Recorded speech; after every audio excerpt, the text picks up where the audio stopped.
মানুষকে গুলি করে খুন করলে যে অপরাধ হয়, একটা মানুষকে লাঠি দিয়ে আঘাত করতে করতে যদি মারা যায়, ওই মানুষটাকে খুন করলে যে অপরাধ হয়, 120 দিন পরে যদি কোনো মহিলা খেতে দেওয়ার ভয়ে আর নিজের সৌন্দর্যতা বজায় রাখতে গিয়ে এই পেটের বাচ্চাকে ডাক্তারকে দিয়ে খুঁচিয়ে খুঁচিয়ে হত্যা করে, হাসরের ময়দানে খুনের আসামি বলে তাকে দাঁড় করানো হবে।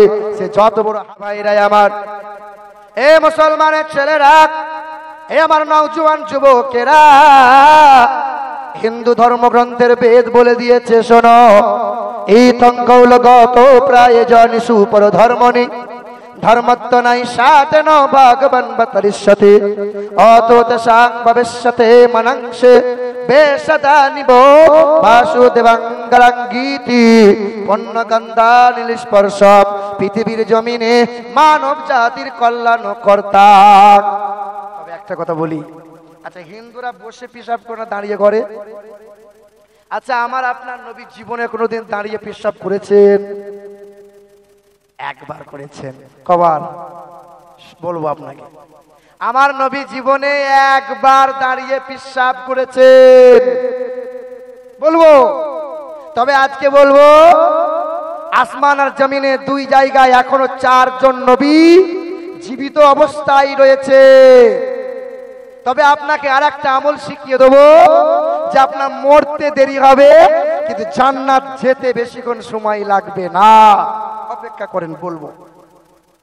বাবাজিরা, ভাইরা আমার, এ মুসলমানের ছেলেরা, নওজোয়ান যুবকেরা, বাবারা বাবারা, বেদে লেখা আছে, এ তঙ্কৌলগত প্রায়োজন সুপর ধর্মনি ধর্মত্ব নাই সাথে ন ভগবান বতরিষ্যতে। পৃথিবীর জমিনে বিশ্বের সৃষ্টিকর্তা দরবার থেকে, মহান প্রতিপালকের দরবার থেকে আসবেন একজন গুরু, তিনি হবেন জগৎ গুরু, বিশ্বের মানব জাতির কল্যাণ কর্তা। তিনি জীবনে কখনো কোনোদিন সংসারের মায়ায় পড়ে ছেলে মেয়ের ভাবনা ভাবতে ভাবতে ভাবতে দুনিয়া দুনিয়া করতে করতে, না না, সারাটা জীবন সংসার নয়, ছেলে মেয়ে নয়, দুনিয়াদারি নয়, শুধু উম্মত উম্মতির কথা ভাবতে ভাবতে সব কিছু উজাড় করে দিয়েছেন তিনি। চতুর্বিভ্রাতি ভেদাং করিষ্যামি কলিকায়াম। তিনি হবেন জগৎ গুরু, যার 4 জনা হবে সহচর। আমার নবীজির খলিফা কয় জনা? একজনের নাম কি? দ্বিতীয় জনের নাম কি? ওমরে ফারুক রাদিয়াল্লাহু তাআলা আনহু। তৃতীয় জনের নাম? চতুর্থ জনের নাম? ওদের কলকি পুরাণ ভগবত পুরাণে বলা হয়ে গেছে, ওরা কালো চশমা পরে আছে, এখনো অন্ধ হয়ে আছে। বেদে লেখা আছে, চতুর্বিভ্রাতি ভেদাং করিষ্যামি কলিকায়াম। তিনি হবেন জগৎ গুরু, যার 4 জনা হবে সহচর। একজনের নাম হবে হযরতে আবু বকর, একজনের নাম হবে ওমরে ফারুক রাদিয়াল্লাহু তাআলা, একজনের নাম হবে উসমান গনি, একজনের নাম হবে শেরে খোদা মাওলা আলী রাদিয়াল্লাহু তাআলা। এ বাবাজিরা, ভাইরা আমার, কি লেখা আছে বেদে? যে নিজের চিন্তা শুধু করবেন না, নিজের সংসার বিবি বাচ্চাদের শুধু ভাবনা ভাববেন না, সারা জীবনটা নিজেকে উজাড় করে দেবেন উম্মত উম্মতির চিন্তায়। আর সেই নবী বলে দিয়েছেন, তালাবুল ইলমি ফারিদাতান আলা কুল্লি মুসলিমিন ওয়াল মুসলিমাত। তোমাদের প্রতিটা মুসলমান ছেলে অথবা মেয়ে, নারী এবং পুরুষ, আরবি এবং বিহারি, বাঙালি হোক কিংবা গুজরাটি, কালো হও কিংবা ফর্সা, ছোট হও কিংবা বড়, প্রতিটা মুসলমানের জন্য জ্ঞান অর্জন করা ফরজ। বাবাজিরা, ভাইরা আমার, ও মুসলমানের ছেলেরা, ও নওজোয়ান যুবকেরা, আব্বাজানেরা, একটা ঘটনা বলে দিয়ে যায়। মুম্বাই মহারাষ্ট্রের একটা ঘটনা বলে দিয়ে যায়। নবীর দুশমন ছিল, কোরআনের বিরোধিতা করেছিল, কোরআনকে অপমান করতে গিয়েছিল। এ বাবাজিরা ভাইরা আমার, বামুনগড়ের ছেলেটা, ওই ছেলেটার নাম হলো ইন্দ্রজিৎ। ওই ছেলেটা কি করেছিল? কোরআনটাকে রেখে দিল। কোরআনটাকে রেখে দেওয়ার পরে পায়ে জুতা পরে কোরআনের ওপর দাঁড়িয়ে গেল। আল্লাহর আরশ কেঁপে গেল যে কোরআনকে আমি আল্লাহ পাক পুত পবিত্র বানিয়েছি, না পাক অবস্থায় কোরআন ছোঁয়া যাবে না। যে কোরআনে আমি আল্লাহ কোনো দুর্বলতা রাখি নাই, কোরআনে কোনো ত্রুটি রাখি নাই, কোরআনে কোনো সন্দেহমূলক কথা রাখি নাই, কোনো জের জবরে কোনো কমতি রাখি নাই। ওই কোরআনকে নবীজির ওপর নাজিল করলাম। ওই কোরআন তো সারা বিশ্বের সবার জন্য কালাম। কিন্তু এই মহারাষ্ট্রের বোম্বাই বাড়ি ইন্দ্রজিৎ তার নাম, কোরআনটাকে রেখে দিল, পায়ে জুতা পরে কোরআনের ওপর দাঁড়িয়ে গেল। আল্লাহ বলে, দুনিয়ার নেমো খারামেরা, কোরআনের বিরোধিতা করছো করে দাও। মসজিদ গুলো ভেঙে মন্দির বানিয়ে নাও, মাদ্রাসা গুলো ভেঙে মন্দির বানিয়ে নাও। কোরআনের ওপর অপদস্থ অপমান করছো করে যাও, মাজার গুলো ভেঙে ভেঙে তোমরা মন্দির বানিয়ে নাও। তবে হা হা, এখন তোমাদের রশিটা আলগা করে দিয়েছে।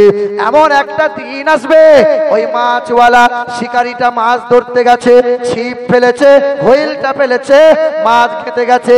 আর ওই মাছের ওই মানুষটা কি করলো? হুইলের সুতোগুলো লুজ করে দিল। আমি তোর রশিটা লুজ করে দিয়েছে, যা চাইবি তাই করে নে। আমাকারু আমাকার আল্লাহ। তোরা কিসে কেমন চক্রান্ত করিস, কেমন তোরা কৌশল করিস, আমি আল্লাহ তোদের চাইতে এমন একটা কৌশল অবলম্বন করব, কেউ মা বলার সুযোগ পাবি না। এমন একটা দিন আসবে, সব জায়গাতে আজ ছেড়ে দিয়েছি, কিন্তু আমি আল্লাহ কাল এমন করে পাকড়াও করে নেব। যে যে জায়গাতে যেমন যেমন করে অপদস্থ করেছ, মুসলমানদের কলিজায় আঘাত করেছ, একদিন গোটা বিশ্বের মাটিতে মুসলমানের হাতে বিজয়ের পতাকা উড়বে। আল্লাহু আকবার। বাবারা, ঘাবড়ে যাবেন না, তবে এক হওয়া লাগবে, দলাদলি করবেন না। এ বাবাজিরা ভাইরা আমার, ওয়াজ ভুলে যাবেন না। ওই মহারাষ্ট্রের বাড়ি ইন্দ্রজিৎ নাম, কোরআনকে অপমানিত করতে চেয়েছিল, কোরআনকে অপদস্থ করতে চেয়েছিল। জুতা পরে কোরআনের উপরে দাঁড়িয়ে গেল, সোশ্যাল মিডিয়াতে প্রচার হয়ে গেল, দেখো দেখো কোরআনের কোনো ক্ষমতা নাই, এই তো জুতা পরে কোরআনের উপরে দাঁড়িয়ে গেলাম। আল্লাহর আরশ কেঁপে গিয়েছিল। আল্লাহ বলে, ছাড় দেবো কিন্তু ছেড়ে দেবো না। এ বাবাজিরা ভাইরা আমার, ওই ইন্দ্রজিৎ বলে বেঈমানটা, ওই নবীর দুশমনটা কোরআনকে অপদস্থ করেছিল, মুসলমানদের কলিজায় আঘাত দিয়েছিল। সেই দিন আমরা আফসোস করেছিলাম, কেন তাকে গ্রেফতার করা হলো না। আজ বা রাম মন্দিরের বিরুদ্ধে কথা বললে পরে সালমান আজহারিকে গ্রেফতার করতে আসো, আজ রাম মন্দিরের বিরুদ্ধে কথা বললে পরে, বাবরি মসজিদের পক্ষে কোনো গান গাইলে পরে মুসলমানগুলোকে কলিজায় আঘাত দাও, মুসলমানগুলোকে জেলে বন্দী করে দাও। কত জনা মক্কা মদিনা নিয়ে অপদস্থ নামক কথা বলে, অপমানজনক মন্তব্য করে, কোরআন নিয়ে বাজে মন্তব্য করে, তাদের বিরুদ্ধে সরকার আর সরকারের ওই 5টা পুলিশ প্রশাসন যারা, তারা নজরে দেখতে পায় না, তাদের নজরে পড়ে না। বোম্বাই ওই হিন্দু ঘরের ছেলেটা জুতা পরে কোরআনের উপর দাঁড়িয়ে গেল। দেশ বিদেশের মানুষ দেখেছিল। কিছুদিন হয়ে গেল, ছেলেটা বড় একটা কোম্পানিতে চাকরি করে। ওই ছেলেটা ধীরে ধীরে চেহারা রুগা পাতলা হলো, এই শিরাগুলো রগগুলো মরতে লাগলো, হাত আর পা বেঁকা হয়ে গেল, দিয়ে সাইকেলের উপরে বসে আর হাঁটাচলা করতে পারে না। আল্লাহ বলছে, আমি মারবো তো পৃথিবীর কোন মানুষ তোকে ঠাড়ো করতে পারবে না। ডাক্তারি কবিরাজি করে, সুস্থ হয় না। এদেশ বিদেশ করে, সুস্থ হয় না। এ মাজার ও মাজার করে, সুস্থ হয় না। ভুল বুঝতে পেরে গেল, মানুষের পরামর্শ নিল। আরে মাপ চা, মাপ যার কালাম, সেই মহান মালিকের দরবারে ক্ষমা চা। এই ব্যক্তিটা কেঁদে কেঁদে চোখের পানি ফেলে খোদার ঘর মসজিদে পাক পবিত্র অবস্থায় ওই দরজার কাছে যেখানে মানুষ জুতা রাখে ওই জুতার কাছে লটাপটি খেতে লাগলো, ঘোরাঘুরি দিতে লাগলো। একদিন দুই দিন নয়, মিনিমাম 20 থেকে 25টা দিন এক লাগার যায়, মসজিদে ঘোরাঘুরি খায়, আল্লাহ পাকের দরবারে চোখের পানি ফেলে কান্না করে। ওই মানুষটা সুস্থ হলো, দিয়ে আল্লাহকে চিনতে পারলো, কোরআনকে বুকে নিল, তওবা করে নিল, আল্লাহ জীবনে এই ভুল আর করব না। ওই মানুষটা তার পরিবারের সকলে 5 জনা কালেমা পড়ে ঈমানদার হয়ে গেল। বেয়াদবি করছো করো, কিন্তু আল্লাহ এমন একটা দিন আসবে তোমাকে এমন টাইট করে ধরে নেবে, সেদিন মা বলার সুযোগ পাবে না। ম্যা বেরো, ম্যা, মা বলতে পারবি না। বলেন আপনি মুসলমান, আমরা মুসলমান। একটা মুসলমানের সর্বপ্রথম ফরজ কোনটা? বলো বলো। একটা মুসলমানের সর্বপ্রথম ফরজ কোনটা? নামাজ, রোজা, না কি বলুন?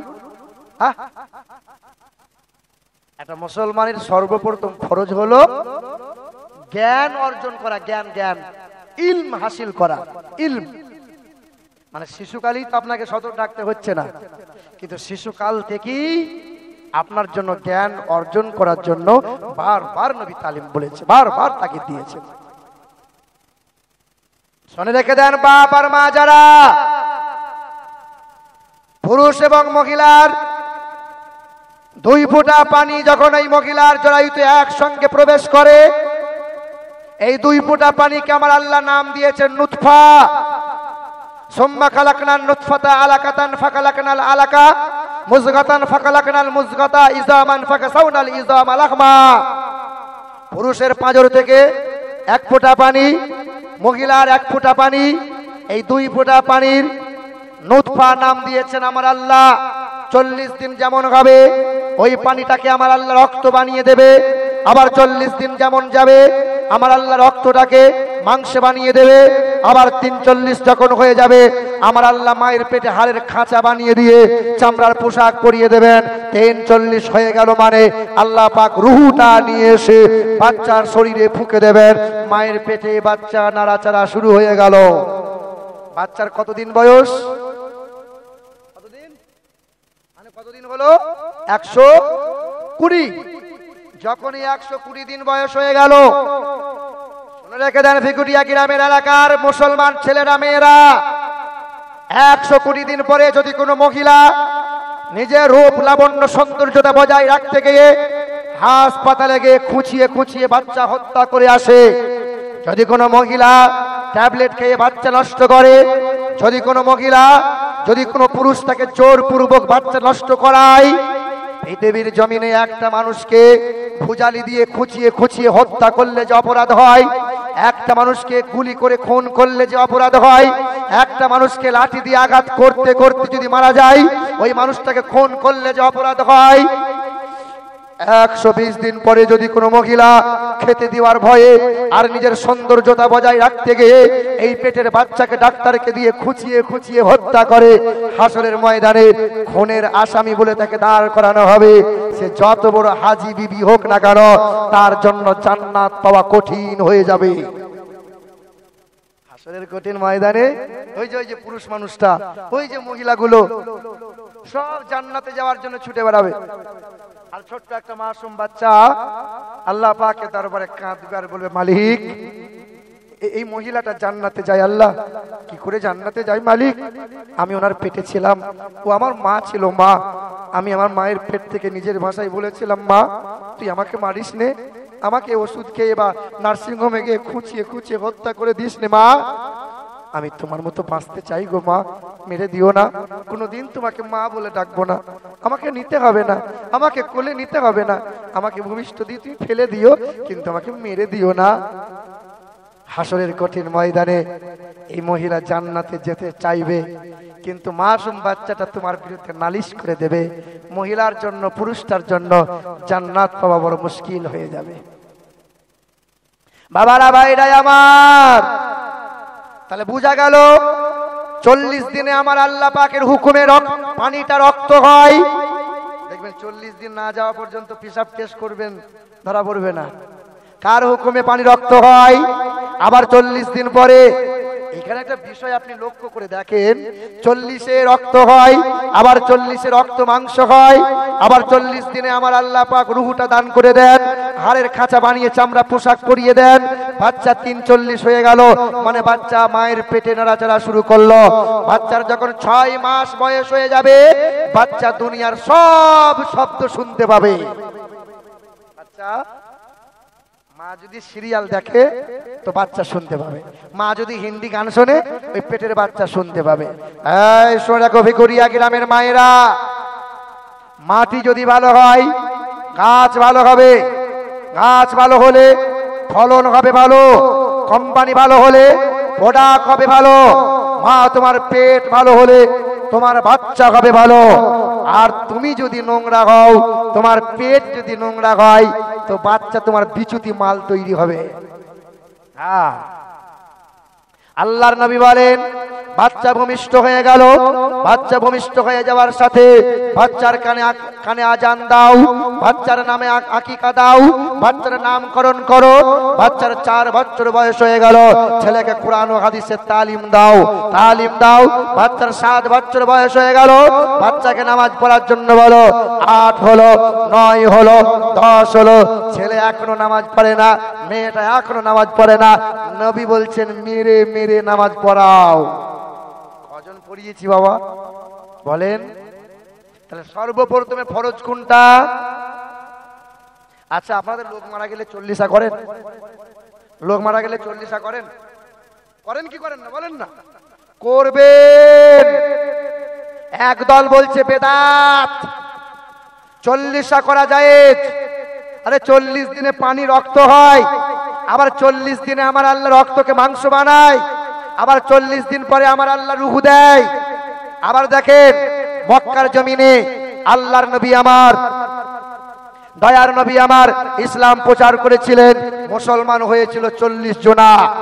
মুসা নবী তুর পর্বতমালায় গিয়েছিলেন, ওই পর্বতে 40টা দিন অপেক্ষা করতে হয়েছিল।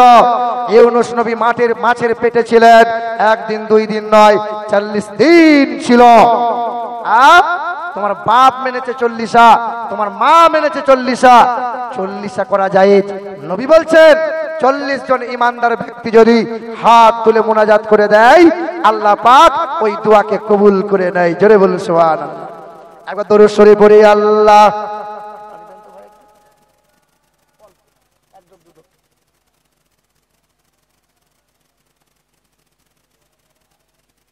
মাওলানা মুহাম্মদ, দরুদ পড়ো, দরুদ পড়ো ও মুমিন মুমিনা।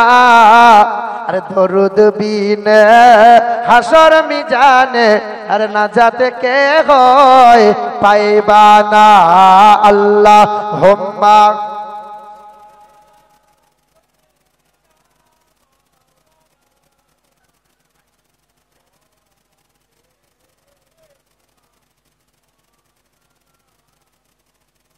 দরুদ পড়বেন, বেশি বেশি দরুদ।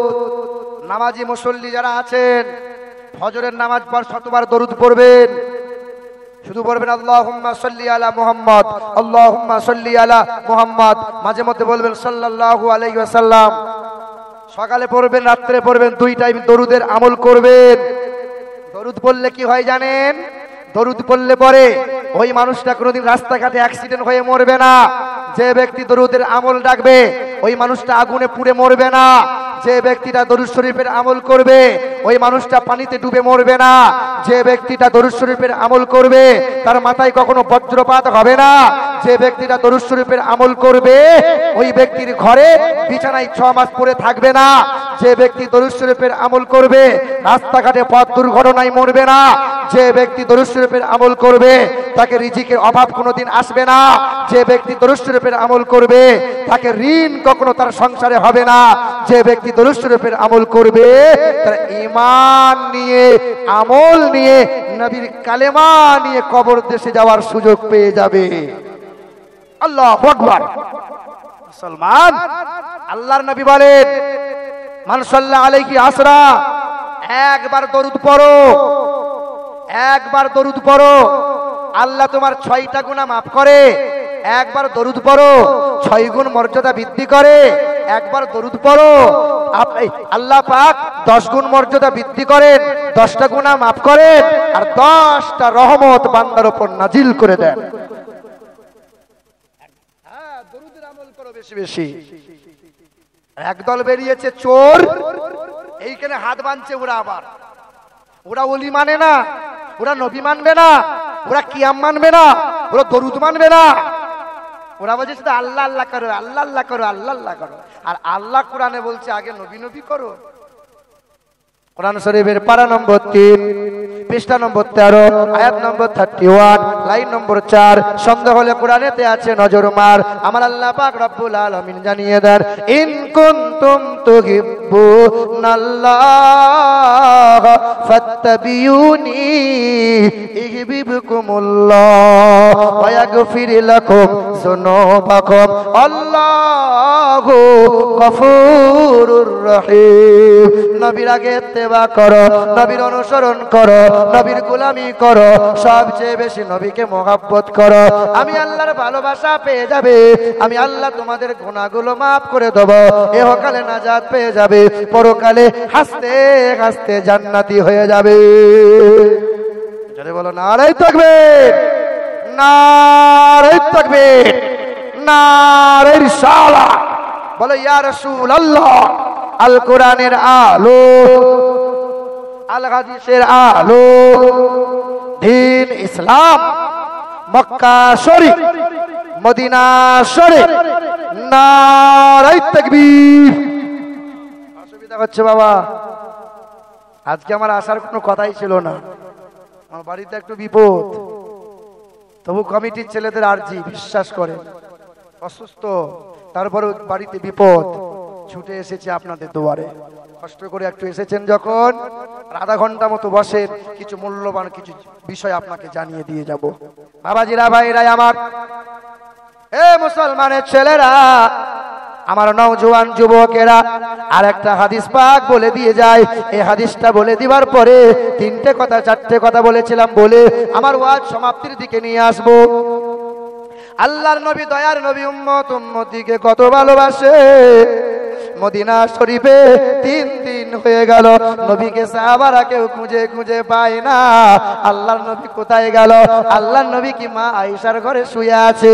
নবী কি অসুস্থতার কারণে মসজিদে আসে না? সাহাবারা 1 দিন ইন্তেজার করে, 2 দিন ইন্তেজার করে, নবীর খবর পাওয়া যায় না। 3 দিন হয়ে গেল, ফজরের নামাজটা পড়ে ওই মদিনার মসজিদের বারান্দায় বসে কানাকানি শুরু করে দিল। আম্মা জান আয়েশার বাড়ির দরজার সামনে দাঁড়িয়ে বলে, ওগো মা আয়েশা, ওগো মা, নবী কি ঘরে আছে? আম্মা জান আয়েশা বলে, 3 দিন হয়ে গেল নবী আমার বাড়িতে আসে নাই, 3 দিন হয়ে গেল নবীর সাথে দেখা হয় নাই। আল্লাহর নবী সাহাবায়ে কিরামরা কেউ গেল মা ফাতেমার বাড়িতে, কেউ গেল মা হাফসার বাড়িতে, কেউ গেল মা কি মারিয়ার বাড়িতে, এমন করে সবার বাড়িতে তালাশ লাগানো হলো। আল্লাহর নবীর বিবিগণরা বললেন, 3 দিন ধরে নবীও আমাদের ঘরে আসেন নাই। নবী গেল তো গেল কোথায়? নবী মসজিদেও আসে না, নবী কোনো বিবিদের ঘরেও নাই। তাহলে কি বেঈমানরা আমার নবীকে শহীদ করে দিল? আমার নবীর লাশটা কি নিখোঁজ করে দিল, গায়েব করে দিল? সাহাবায়ে কেরামরা চিন্তিত হয়ে গেলেন। কেউ গেল মদিনার বাজারের দিকে, কেউ গেল অলিতে অলিতে গলিতে, চতুর জায়গায় খোঁজ করা হলো, নবী আমার কোথায় গেল? নবী যদি না পায় কেউ তো আমরা বাঁচবো না। নবী আমাদের প্রাণ, নবী আমাদের জান, নবী আমাদের ঈমান, নবী হলেন রাহমাতাল লিল আলামিন, জানাবে মুহাম্মাদুর রাসূলুল্লাহ। নবী গেল কোথায়? আল্লাহর নবীর খোঁজ করে আবু বকর, ওমর চলে গেলেন, মাওলানা আলী, তালহা একদিকে গেলেন, সব চতুর্দিকে খোঁজাখুঁজি। হযরতে আবু বকর তাকিয়ে দেখে ওই ফাঁকা মরুভূমির বালুচরে, যেখানে ফাঁকা ঘাসের ময়দান রয়েছে, ওই বাবলা বাগানের নিকটে একটা কালো মানুষ দেখা যায়। ওই কালো মানুষটাকে জিজ্ঞাসা করি, বাবা তোমার কোথায় বাড়ি? বাবা তুমি কি আমার নবীকে দেখেছো? বাবা সঙ্গে সঙ্গে কালো মানুষটা বলল, আমি হাবশী দেশের ছেলে, মদিনার এক ধনীর বাড়িতে কাজ করি, আমি একজন গোলাম, আমি ছাগল দুম্বা চড়াই। আমি তো তোমার নবীকে দেখি নাই, আমি তো তোমার নবীকে দেখি নাই। ও অতিথি, ও আবু বকর ওমর, তবে একটা খবর আমি দিতে পারি। দাও ভাই দাও, কি খবর দাও?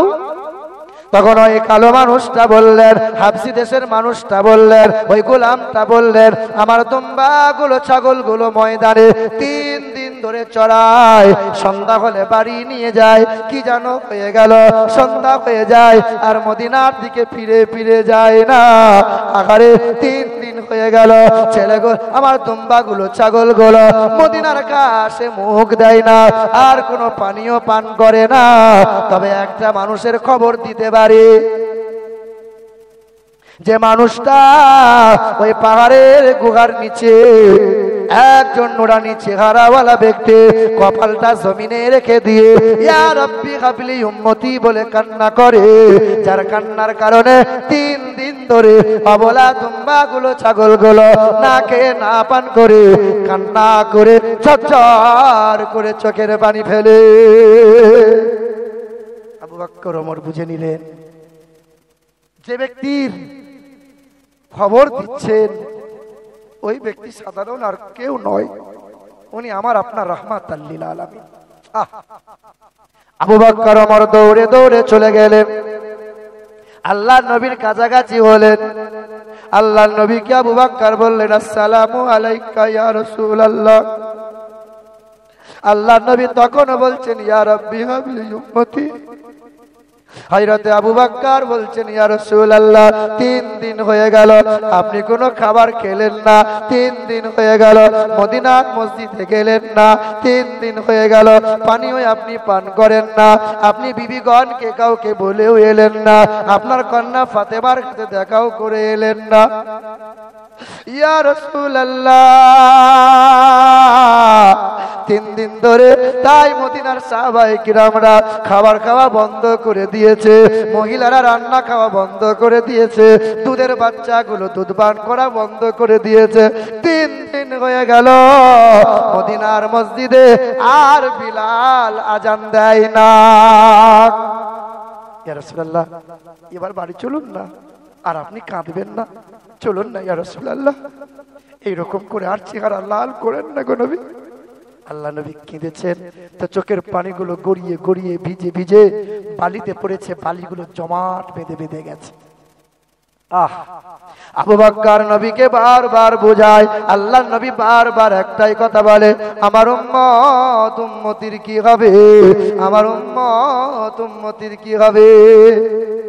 হযরতে আবু বকর বলছেন, ইয়া রাসূলুল্লাহ, আপনি না আবু বকরের জন্য বলেছেন, সারা পৃথিবীর সমস্ত মানুষের ঈমান যদি এক পাল্লায় রাখা হয়, আমার আবু বকরের ঈমান যদি দ্বিতীয় পাল্লায় রাখা হয়, আল্লাহ পাক আবু বকরের ঈমানের পাল্লা ভারী করে দেবে। ইয়া রাসূলুল্লাহ, আমার ঈমান, আমার যত পুণ্য আমল রয়েছে গো নবী, আমি আপনার গুনাহগার উম্মত উম্মতির জন্য দান করে দিলাম। হুজুর, এবার আপনি মাথা তুলে নেন নবী। তখন নবী বলছেন, আল্লাহ, আমার উম্মতের কি হবে, ইয়া রাব্বি হাবলি উম্মতি, আমার উম্মতের কি হবে। উম্মত উম্মত। ওমর ফারুক রাদিয়াল্লাহু তাআলা আনহু বললেন, আসসালামু আলাইকা ইয়া রাসূলুল্লাহ, আমি আপনার ওমর। ইয়া রাসূলুল্লাহ, একদিন আপনার মাথাটা কাটতে গিয়েছিলাম, আপনার নুরানি চেহারা দেখে আপনার কদমে আমি আমার জীবনটা বিলিয়ে দিয়েছি। ইয়া রাসূলুল্লাহ, আপনি আর কাঁদবেন না, এবার আপনি মাথাটা তোলেন। ইয়া রাসূলুল্লাহ, আমি ওমরের ফারুকের জন্য তো আপনি বলেছেন আকাশের তারার সমান নেকি হবে আমার ওমর ফারুকের। ইয়া রাসূলুল্লাহ, ইয়া হাবিবাল্লাহ, আমার জন্য তো আপনি বলেছেন আকাশের সমতুল্য, তারার সমতুল্য, আকাশের তারা যত আমার পুণ্য তত। ইয়া রাসূলুল্লাহ, আমার নেকিগুলো পুণ্যগুলো আপনার গুনাহগার উম্মত উম্মতির জন্য দান করে দিলাম। এবার তো বাড়ি চলেন। নবী যায় না, নবী মাথা উঠায় না, নবী শুধু গুনাহগার উম্মত উম্মত। বাবাজিরা ভাইরা আমার, ওমর ফারুক দৌড়ে দৌড়ে চলে গেলেন। হে আলী, ও আলী এসো এসো, আল্লাহর নবীকে পাওয়া যায়। মাওলানা আলী ছুটে ছুটে চলে গেলেন। আম্মাজান ফাতেমা এক কোলে হাসানকে নিলেন, এক কোলে হুসাইনকে নিলেন, এক কোলে হাসান হুসাইনকে নিয়ে আম্মা ফাতেমা দৌড়ে দৌড়ে পা পা করে ছুটে ছুটে ছুটে ছুটে গেলেন। আল্লাহর নবীর লাল চেহারা দেখে মা ফাতেমা কাঁদছেন আর বলছেন, আব্বা, ও আব্বা, আপনি ব্যবসায় গেলে, সফরে গেলে ফাতেমার সাথে দেখা করে যান, আবার সফর থেকে ফেরার পথে ফাতেমার সঙ্গে দেখা করেন। আপনি 3 দিন না খাওয়া এই পাহাড়ের ধারে আপনি উম্মতের জন্য কাঁদছেন নবী, আব্বু বাড়ি চলেন, ইয়া রাসূলুল্লাহ বাড়ি চলেন। ফাতেমার কথাও নবী শুনে না। তখন আম্মা জান ফাতেমা রাদিয়াল্লাহু তাআলা আনহা বললেন, আমি ফাতেমার যত ঈমান পূর্ণ আমল আছে সব আপনার গুনাহগার উম্মতির জন্য দান করে দিলাম। মাথা তোলেন গো নবী। না না, নবী আমার মাথা তোলেন না। আম্মা জান ফাতেমাতুজ জোহরা আল্লাহর নবীর কাছাকাছি গিয়ে বলছেন, ইয়া রাসূলুল্লাহ, আপনার 2 নয়নের তারা, আপনার 2টো কলিজার টুকরা, একটার নাম হলো হাসান, একটার নাম হলো হুসাইন, যাদেরকে কষ্ট দিলে আপনি বড় কষ্ট পান, যাদের চেহারাতে জান্নাতের সুগন্ধি পান। ইয়া রাসূলুল্লাহ, ইয়া হাবিবাল্লাহ, আমার হাসান হুসাইনকে আপনার উম্মতির জন্য আমি ফাতেমা সন্তান দুটোকে কুরবান করে দিলাম। নবী মাথা তুলে নিয়েছেন। মাথা তুলি বলছেন, ফাতেমা কি দোয়া করলি মা, আল্লাহ যে কবুল করে নিল রে মা, কি দোয়া করলি মা। আল্লাহ কাঁদছেন। হাসান হুসাইন ছুটে গিয়ে নবীর কোলে গিয়ে বসছেন আর নানাজানের চোখের পানিটা মুছিয়ে দিয়ে বলছেন, না না, চিন্তা করেন না, আমি হাসান, আমার ভাই হুসাইন 2 ভাই মিলে গুনাহগার উম্মতির জন্য রক্ত দেব, জীবন দেব, পরিবার পরিজনকে বিসর্জন দিয়ে দেব, তবু আপনার উম্মতিকে জাহান্নামে দেখব না, জাহান্নামে ফেলতে দেব না। হে মুসলমান, যে নবী সারাটা জীবন উম্মতি করে কেঁদেছে, ওই নবীকে ভুলে যাবেন না। আপনাদের কথা কি বলবো, এই সোশ্যাল মিডিয়াতে একজনা ওই পারের, একজনা এই পারের, একজনা 24 পরগনা উত্তর আর একজন দক্ষিণ 24 পরগনা, এই দুজনাই দেখছি সব লেগেছে সব মৌলবীতে হুজুরে হুজুরে। হ্যাঁ, সোশ্যাল মিডিয়ায় দেখবেন কি ওই আলা, ওই কি নাম গো, কি জিহাদি নামটা, কারিমুল্লাহ জিহাদি, ও বলছে রজব আলীর কান্দি রক্ত বার করে দেবো, আর মুফতি রজব আলী বলছে দেখ না হিজড়াদের মতন কাপড় পরেছে। এই চলছে মৌলবীতে বক্তা চলছে। আর আপনাদের কথা কি আর বলবো, ওইদিকে চলছে সানাউল্লাহ মন্ডল, সানাউল্লাহ বলছে অমকের বিরুদ্ধে, মুফতি আব্দুল মাতিন বলছে অমকের বিরুদ্ধে, সব এই চলছে। জানা আছে আল্লাহর নবীর এক সাহাবী যার নাম ছিল আবু হুরাইরা। আবু হুরাইরা একদিন অনেকটা রাস্তায় এসেছেন, একজন তাবী আবু হুরাইরাকে দেখে সবাই গোল করে ঘিরে নিয়েছে। এই হাদিসটা শুনলে পরে না কলজে কেঁপে যায়। আবু হুরাইরা, তুমি তো নবীর নিকটতম সাহাবী গো। সবাই আবু হুরাইরাকে ঘিরে নিয়েছে। একজন তাবী আবু হুরাইরাকে দেখতে পেয়ে বললেন, হুজুর, আপনার সাথে কয়েকটা মিনিট চাইছি, আপনি কি দিতে পারবেন? বলে, হ্যাঁ বলেন। বলে, আপনি নবীর নিকটতম সাহাবী, আপনার নাম হলো আবু হুরাইরা। আচ্ছা, আবু হুরাইরা মানে জানেন? আবু হুরাইরা মানে কি? মানে হলো বিড়ালের বাপ। কি মানে বলো? হ্যাঁ, এখানে আবার বিরাট ব্যাপার আছে। দেখবেন আমরা অনেক সময় বিড়ালকে অমঙ্গল মনে করি।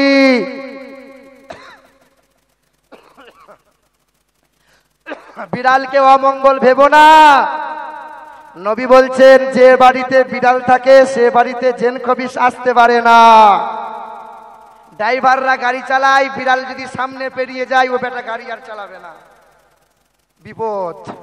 কি বলছেন হুজুর? কারণ বিড়ালকে অমঙ্গল ভাবে। আল্লাহর নবী ওযু করবেন, অজুর পানিতে বিলালটা মুখ দিয়ে দিল, মুখ দিল তো সাহাবীরা বলছেন ইয়া রাসূলুল্লাহ ওই পানি তার অজু হবে না, বিলালে মুখ দিয়েছে। আল্লাহর নবী বলছেন বিড়ালে মুখ দিয়েছে তো কি হয়েছে, বিড়ালে মুখ দিলে পরে পানি নষ্ট হয় না, খাবার নষ্ট হয় না। আজকের বর্তমানে বিজ্ঞানরা বলছে নবীজির কথা, নবী তো মহাবৈজ্ঞানিক, আজকে রিসার্চ করে দেখা যায় যে বিড়ালের জিহ্বায় কোনো জীবাণু নাই, বিড়ালের পশমে কোনো জীবাণু নাই। শুনে রেখে দেন, আল্লাহর নবী বিড়ালকে ভালোবাসতেন। বাড়ির ভেতরে কোনোদিন কুকুর পোষা জায়েজ নয়, কিন্তু নবী বলেছেন বিড়াল পোষা জায়েজ আছে। মনে রেখে দেন, অনেকেরই জানা নাই বিড়ালকে ভালোবাসবেন। ওই যে কি নাম বললাম, আবু হুরাইরা, এটা তার নাম ছিল না, নাম ছিল আব্দুর রহমান।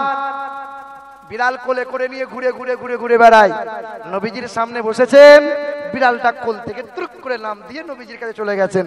আল্লাহর নবী বলছেন এই বিড়ালের বাপ, কি বলছেন, এই বিড়ালের বাপ। সেই দিন থেকে আবু হুরাইরা বললেন আমার নাম তো আব্দুর রহমান, আমি আজ থেকে নিজের নাম কেটে দিলাম, আজ থেকে আমার নাম রেখে দিলাম আবু হুরাইরা। নবী বলেছেন তুমি বিড়ালের বাপ, তো আজ থেকে আবু হুরাইরাই নাম রয়ে গেল। আবু হুরাইরা মানে বিড়ালের বাপ।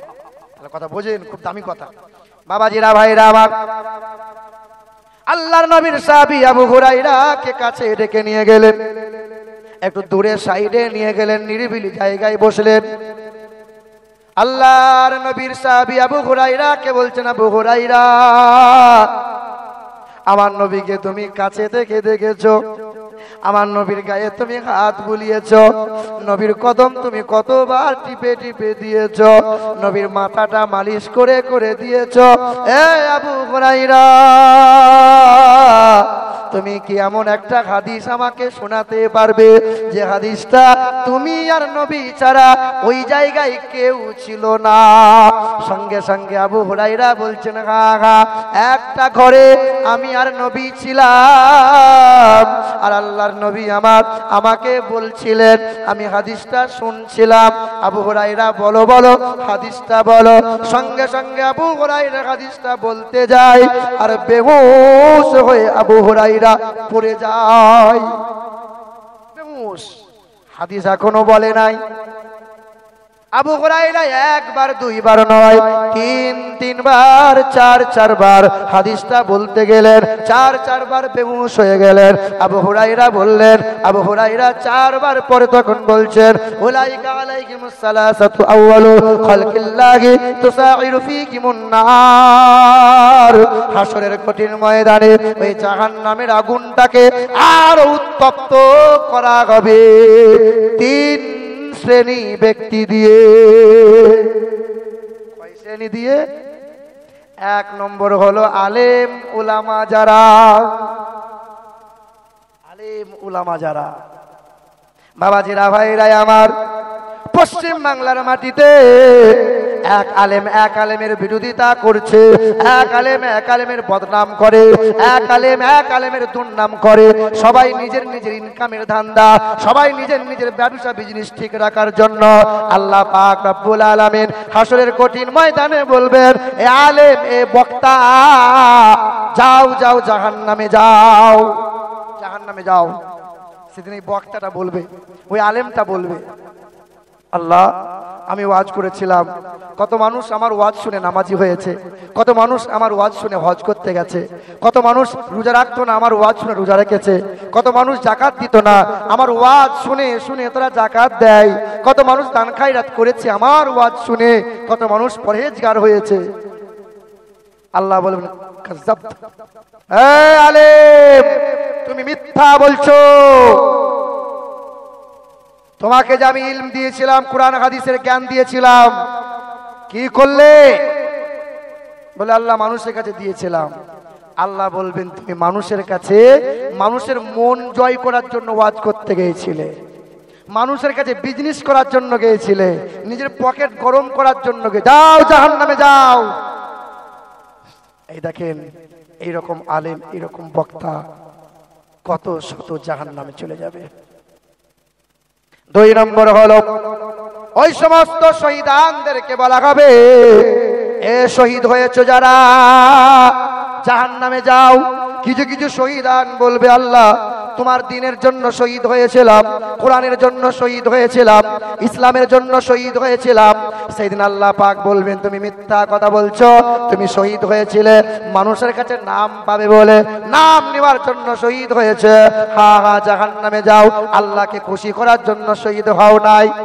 3 নম্বরে আর একজন ব্যক্তিকে বলা হবে, যাও জাহান্নামে যাও, ওই দানকারী, তুমি বেশি বেশি দান করেছো, জাহান্নামে যাও। ওই দানকারীটা বলবে, আল্লাহ আমি তোমাকে খুশি করার জন্য, আমি তোমাকে খুশি করার জন্য দান করেছিলাম, ইসলামের জন্য দান করেছিলাম, মসজিদে মাদ্রাসায় দান করেছিলাম। আল্লাহ বলবে, তুমি মিথ্যা কথা বলছো, তুমি যে দান করেছিলে লোকে তোমাকে দানশীল বলবে, লোকে তোমাকে দাতা বলবে, লোকে তোমার খুব নাম করবে, তুমি নাম পাওয়ার জন্য দান করেছো। আবু হুরায়রা বলেন, এই 3 শ্রেণী দিয়ে জাহান্নামের আগুনকে সর্বপ্রথমে জ্বালানো, উত্তপ্ত করা হবে। এই হাদিসটা বলতে গেলে ঝরঝর করে চোখ দিয়ে পানি ঝরে যায়। আফসোস, হুজুরে হুজুরে মারামারি চলছে। আমরা হুজুররা যদি গোলমাল করি তো জনসাধারণ কি করবে বাবা বলেন? শুধু ফেসবুকে আর ইউটিউবে ভাইরাল। হ্যাঁ, এ ওকে বলছে, ও একে বলছে, ঠিক বলছে না ভুল বলছি? কথা বলো। ক্যামেরাম্যান ছেলেগুলো সব ভালো ছেলে গো, যাই হোক, আল্লাহ পাকের রহম হোক। বাবাজিরা, ভাইরা আমার, মুসলমানের ছেলেরা, নওজোয়ান যুবকেরা, এ বাবাজিরা, ভাইরা আমার, আল্লাহর নবী বললেন, ইসলামে মুসলমানের নর ও নারীর জন্য সর্বপ্রথমে ফরজ হলো জ্ঞান অর্জন করা।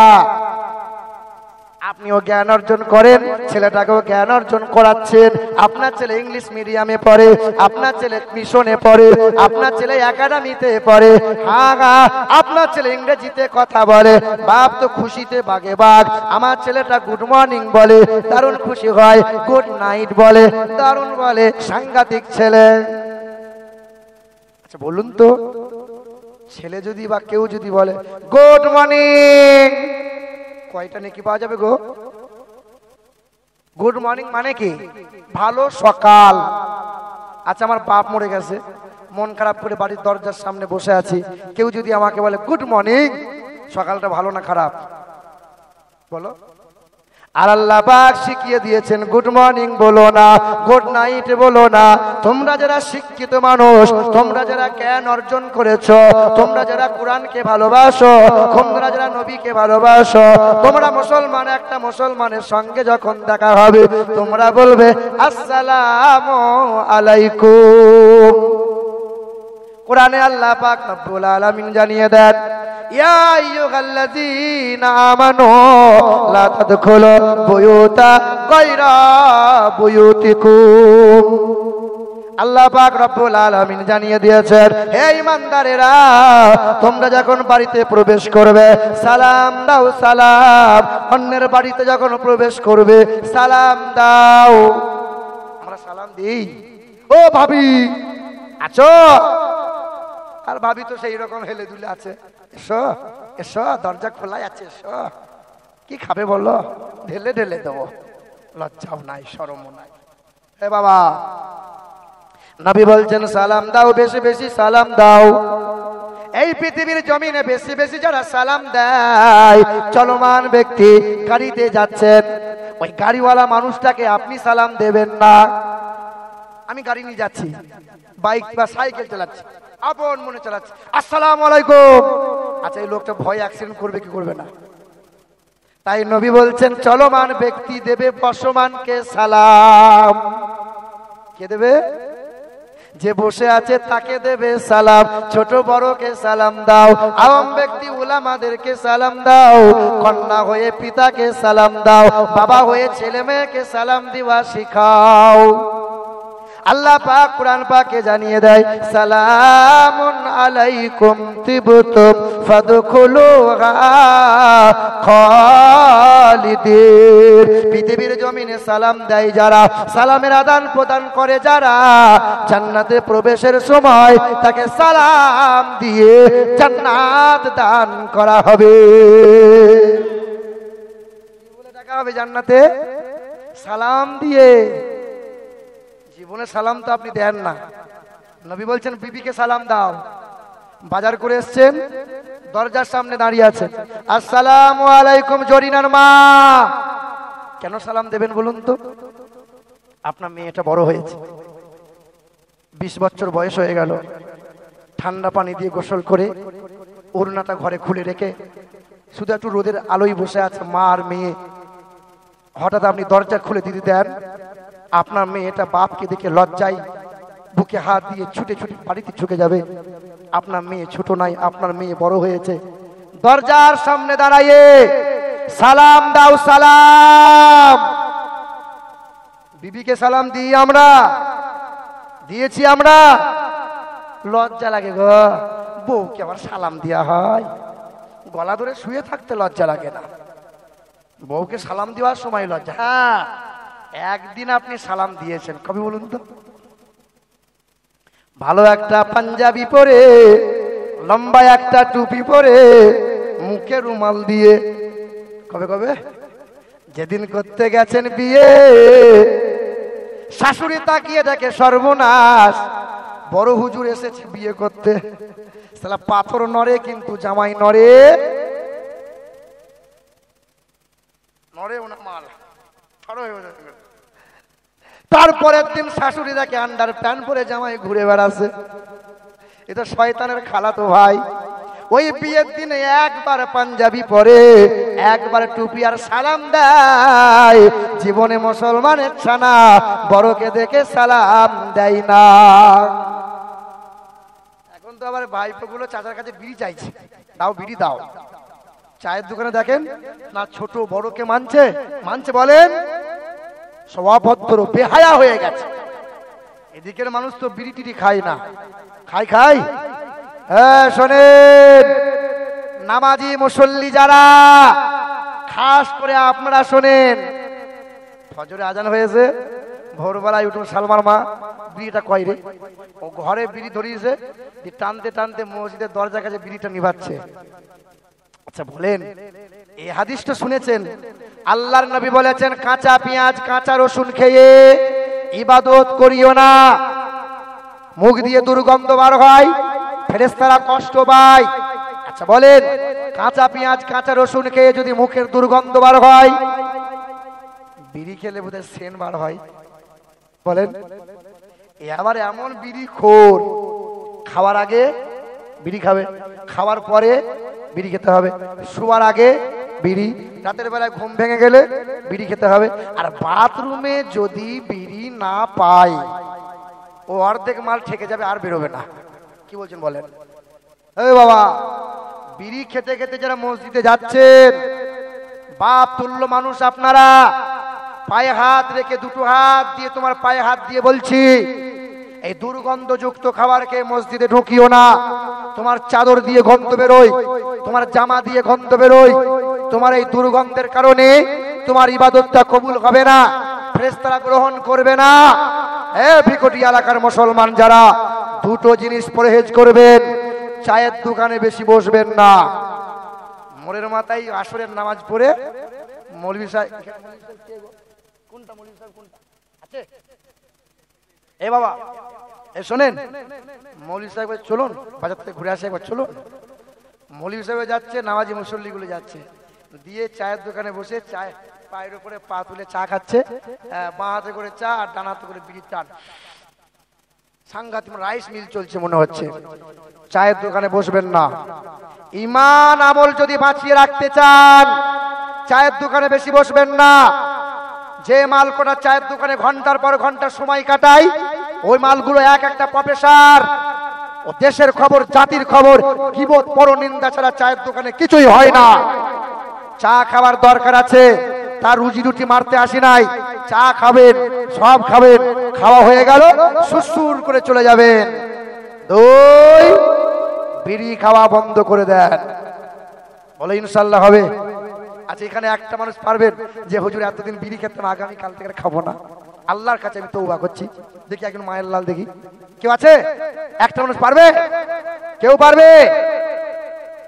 এতদিন খেতেন আর খাবেন না তো? খেতেন এতদিন আর খাবেন না? বলো নারে তাকবীর, নারে তাকবীর। নাম বাবা জীবনের নাম কি? শাহাদত মন্ডল, শাহাদাত, শাহাদাল, শাহজাহান। নারে তাকবীর, নারে তাকবীর, নারে রিসালা। শাহজাহান মন্ডল বলো জিন্দাবাদ। আর একজন মানুষ কে আছে? কি নাম আপনার? মারুফ হোসেন। নারে তাকবীর, নারে তাকবীর, সুবহানাল্লাহ। দুজন হলো, আর কেউ আছে? আরে জালসা কামিয়াব। যাও, একটা মানুষ যদি পরিবর্তন হয়, একটা গুনাহের নোংরা কাজ থেকে যদি দূরে বেঁচে যায়, হাজার জালসার চাইতে ভিকুটিয়ার জালসা কামিয়াব, কামিয়াব। বাবাজিরা আমরা ইনশাআল্লাহ চেষ্টা করব। বলো ইনশাআল্লাহ, ইনশাআল্লাহ। দুরূদ শরীফ হবে আল্লাহুম্মা সাল্লি আলা ওয়া আলা আলি সাইয়্যিদিনা। বাবাজিরা ভাইরা আমার, তবে হ্যাঁ বলেছিলাম আল্লাহর নবী জীবনে একবার দাঁড়িয়ে পেশাব করেছিলেন। আল্লাহর নবী সফরে যাচ্ছেন, হঠাৎ করে নবীর পেশাবের প্রয়োজন হয়েছে। নবী আমার পেশাব করবেন, এমন একটা জায়গাতে উপস্থিত হয়ে গেছেন যে জায়গাগুলো ক্যাঁচড়া, নোংরা, ওখানে বসার কোনো সুযোগ ছিল না। আল্লাহর রাসূল আমার দাঁড়িয়ে দাঁড়িয়ে পেশাব করেছিলেন, এটা সহিহ হাদিসে আছে। তাই বলে আপনি দাঁড়িয়ে দাঁড়িয়ে পেশাব করতে পারবেন না, কারণ নবীজি প্রয়োজনে একবার দাঁড়িয়ে পেশাব করেছিলেন। তবে হ্যাঁ, নবীজি দাঁড়িয়ে একবার পেশাব করার এটাই কারণ, আমার উম্মতের যদি কোমরের যন্ত্রণা হয়, আমার উম্মতের যদি হাঁটুতে যন্ত্রণা হয়, আমার উম্মত যদি বসতে না পারে, প্রয়োজনে দাঁড়িয়ে পেশাব করা যায়। আল্লাহর নবী আমার যে বিছানায় তিনি শুয়েছিলেন, ওই বিছানা শক্ত ছিল, শক্ত। আল্লাহর নবী শক্ত বিছানায় শুয়েছিলেন বলে আজও ডাক্তাররা বলে কোমরের যন্ত্রণায় ভুগছেন, বাতের রোগে ভুগছেন, হ্যাঁ এই যে ঘাড়ের যন্ত্রণায় ভুগছেন, ওই স্পঞ্জের বিছানায় শোবেন না, শক্ত বিছানায় শোবেন। নবী আমার বৈজ্ঞানিকের বিজ্ঞানের বিজ্ঞান, বৈজ্ঞানিকের বৈজ্ঞানিক। নবীর মতো আর পৃথিবীতে দ্বিতীয় কোনো মহাপুরুষ হবে না। জর্জ বার্নার্ড বলেন, I believe if a man like the great scientist or prophet sallallahu alayhi wa sallam, নবী হলেন, তিনি বলছেন আমি বিশ্বাস করি নবী মুহাম্মদ হলেন বিশ্বের মহাবৈজ্ঞানিক, তিনি হলেন জগৎ গুরু জনাবে মুহাম্মদ রাসূলুল্লাহ। এখনো ইংল্যান্ডের ব্রিটিশ মিউজিয়ামে লেখা আছে, as a leader, as a teacher, as a father, as a lawmaker, Muhammad is the superman in the world. বিশ্বের জমিনে এক নম্বরের শিক্ষক যিনি, এক নম্বর নেতা যিনি, এক নম্বরের পিতা যিনি, মানব জাতির কল্যাণকর্তা তিনি হলেন জগৎ গুরু জনাবে মুহাম্মদ রাসূলুল্লাহ। এখনো বাইবেলে লেখা আছে 10 পলব জনে, the name whose first letter will be M and the last letter will be D, and who will eat the meat if a four-footed animal, all mankind should flog him, his messenger or prophet sallallahu alayhi wa sallam. এখনো বেদে লেখা আছে, উত্তরনারায়ণ বেদ অনকাহি পঞ্চম পরিচ্ছেদে বলা আছে, লা ইলাহা হরতে পাপম ইল্লু ইলহা পরমপদম জন্ম বৈকুণ্ঠ পরভাপ ইনতীত জপি নামে মুহাম্মাদান। তোমরা যদি উচ্চ পদবি লাভ করতে চাও, তোমরা যদি নরক থেকে বাঁচতে চাও, স্বর্গ লাভ করিতে চাও, তো জন্মের পর থেকে শেষ নিঃশ্বাস পর্যন্ত আল্লাহর নাম জপ করো, আর নবী নবী নবী নবী নবীর আদর্শ ফলো করে জীবন অতিবাহিত করো। বাবাজিরা ভাইরা আমার, দ্বিতীয় নম্বর বলেছিলাম এখনো 4 জন নবী হায়াতে আছে। হাদিসে না থাকলেও মুফাসসিরদের মত এটাই, আসমানে 2 জন জীবিত, জমিনে এখনো 2 জন জীবিত। একজন নবী হলেন ফিলিস্তিনের উচ্চ পাহাড়ের গুহায় আছেন, যার নাম হলো ইলিয়াস নবী আলাইহিস সালাম। আর একজন নবী আছেন নদীতে, পানিতে পানিতে। তাই মহিলারা পানিতে পেশাব করবে না, কেউ কখনো পানিতে পেশাব করবে না। পানিতে পেশাব করলে পরে যৌন রোগে আক্রান্ত হয়। পানিতে থাকে খিজির আলাইহিস সালাতু ওয়াস সালাম। এখনো দুইজন নবী আসমানে জীবিত আছেন। একজন নবীর নাম হলো ইদ্রিস নবী। ইদ্রিস নবীকে আল্লাহ জান্নাত দেখাতে নিয়ে গিয়েছিলেন। জান্নাত দেখে আল্লাহকে বলছেন, আল্লাহ আমি আর দুনিয়ায় যাব না, আল্লাহ আমি আর দুনিয়ায় যাব না। এখনো জান্নাতে জীবিত। আর একজন নবী জীবিত আসমানে আছে, ঈসা রুহুল্লাহ। তাকে আসমানে জীবিত অবস্থায় উঠিয়ে রাখা আছে। আবার একদিন তিনি আসবেন, ইমাম মেহেদীর আগমন হবে, যুদ্ধ হবে, গোটা বিশ্বের বেঈমান কাফেরগুলোকে ধূলিসাৎ করে ইসলাম জয় জয়কার হবে। তারপরে কিয়ামত সংগঠিত হবে। আর দুটো আমল বলে দিয়ে যাই। এক নম্বর আমল, যে আমলটা করলে পরে মরতে যতক্ষণ সময় লাগবে জান্নাতের খুশবু পেতে সময় লাগবে না। এই আমলের নাম হলো আয়াতুল কুরসির আমল। আয়াতুল কুরসি। যদি কোনো মানুষ 5 ওয়াক্ত নামাজ পড়ে, ফরজ নামাজ বাদ একবার করে যদি কেউ আয়াতুল কুরসি পড়তে পারে, আল্লাহর নবী বলেন ওই ব্যক্তির মৃত্যু যন্ত্রণা হবে না, তাকে 6 মাস বিছানায় পড়ে থাকতে হবে না, টুক করে ঘুমাবে, ইন্তেকাল হয়ে যাবে। আল্লাহর নবী বলেন ইন্তেকাল হতে যতটুকু সময় লাগবে, ইন্তেকালের পরে পরেই কবর, হাসর, জান্নাতি হাওয়া, জান্নাতি মেওয়া, জান্নাতি খাওয়া আল্লাহ দান করে দেবে। এই যে ঝাড়ফুঁক নিচ্ছেন আপনি, তেল তাবিজ নিয়ে বেড়াচ্ছেন আপনি, আয়াতুল কুরসি পড়েন। যদি কোনো মহিলা, যদি কোনো পুরুষ আয়াতুল কুরসি পড়ে ছেলের গায়ে হাত বোলাই, মাথায় ফুঁক দিয়ে দেয়, ওই বাচ্চা রাতের বেলায় ঘুমে চিৎকার করবে না। আয়াতুল কুরসি পড়ে যদি কোনো ব্যক্তি শরীরে ফুঁক দেয়, জেন খবিশে ক্ষতি করতে পারবে না। আয়াতুল কুরসি বলে, বিসমিল্লাহ বলে রাতের বেলায় দরজা যদি কেউ বন্ধ করে দেয়, আল্লাহ পাক 2 জন ফেরেশতাকে পাহারাদার করে দরজার সামনে দাঁড় করিয়ে দেয়। মানুষে, জেন খবিশে তার ঘরে অত্যাচার করতে পারবে না। ইনশাআল্লাহ হবে আমলগুলো। আমার বাবাজিরা, ভাইরা আমার, আল্লাহ পাক যেন আমাকে আপনাদের সকলকে ঈমান এবং আমলের উপর চলার তৌফিক দান করেন। জোরে বলি আল্লাহুম্মা আমিন। সকলে সালাত সালাম হয়তো নবীজির মহব্বতে সালাতু সালাম পড়ি, আ নবী